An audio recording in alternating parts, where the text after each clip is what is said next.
ചോദ്യം ഉണ്ടാവില്ല, don't worry, I will not ask questions. അല്ലെ, see one of the best ways to achieve fluency in English is listening practice. കൊച്ചു കുട്ടികള് listen ചെയ്തുകൊണ്ടാണ് സംസാരിക്കാൻ പഠിക്കുന്നത്. ഏത് ലാംഗ്വേജ് ആയാലും, നേറ്റീവ് ലാംഗ്വേജ് എന്തെങ്കിലും ആയിക്കോട്ടെ. So the best way is to listen. What you should listen, നമ്മൾ സെലക്ട് ചെയ്യണം what you should listen.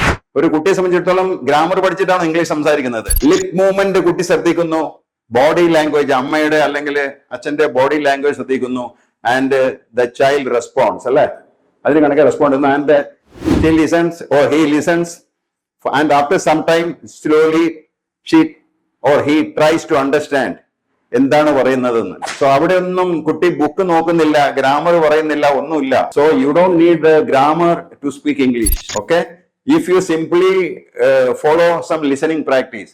The question is what you should listen. എന്ത് ലിസൺ ചെയ്യാൻ പറ്റും? Listen what you are interested in. What is your interest? If your interest is in sports, listen some sports commentary. Listen football commentaries. If you are a fan of football, listen football commentary. If you are a fan of cricket, listen football.